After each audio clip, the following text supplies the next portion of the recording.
अगर आप मुस्लिम हैं तो आपको मदरसे में जाकर कुरान पढ़ना कंपलसरी है।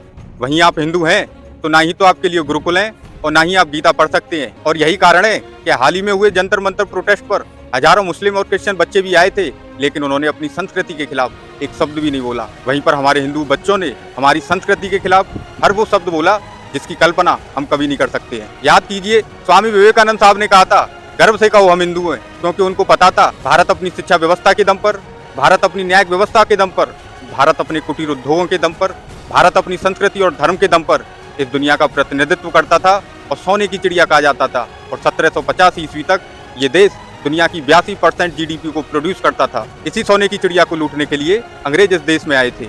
जब अंग्रेज इस देश को लूट कर जा रहे थे तो उन्होंने हमको एक ऐसा संविधान थोपा जिसकी वजह से ये संस्कृति कभी इकट्ठी नहीं हो पाए, एक नहीं हो पाए और दोबारा से इस दुनिया का प्रतिनिधित्व नहीं कर सके।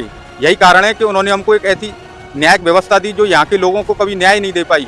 यही कारण है कि उन्होंने हमको एक ऐसी पुलिस व्यवस्था दी जो यहाँ के लोगों की कभी रक्षा नहीं कर पाई। यही कारण है कि उन्होंने हमको जाति के आधार पर आरक्षण दिया जिससे हिंदू कभी एक ही नहीं हो पाए और सभी जातियां एक दूसरे की दुश्मन बन जाएं। यही कारण है कि उन्होंने हमको एक ऐसी शिक्षा व्यवस्था दी जहां पर यहाँ के हिंदू बच्चे मानसिक गुलाम बन के रह जाएं और पश्चिमी संस्कृति का अनुसरण करें। मैं भारत के युवाओं से ये कहना चाहता हूँ, आप अमेरिका को देखिए, वो अपनी संस्कृति के दम पर पूरी दुनिया पर राज कर रहा है। आप चीन को देखिए, वो अपनी संस्कृति के दम पर पूरी दुनिया के बाजारों पर कब्जा कर चुका है। आप जापान को देखिए, वो अपनी संस्कृति के दम पर पूरी दुनिया में टेक्नोलॉजी का प्रतिनिधित्व कर रहा है। वहीं हमारे भारत के युवा अपनी संस्कृति को छोड़कर बाहर की गंदगी को अपनाने में गर्व महसूस कर रहे हैं और अपनी संस्कृति पर थू-थू कर रहे हैं। मैं भारत के युवाओं से कहना चाहता हूं, आपको इस देश के भ्रष्टाचार से लड़ना है, आपको इस देश की कुरीतियों से लड़ना है, आपको इस देश की संस्कृति से नहीं लड़ना है। अगर आप इस देश की संस्कृति से लड़ोगे तो इस देश का मिटना एक दिन तय है। और जब जब केंद्र में ऐसी कोई सरकार आएगी जो हिंदुओं को एक करने की कोशिश करेगी तो पूरी दुनिया की ताकतें उस सरकार को नीचे गिराने में लग जाएंगी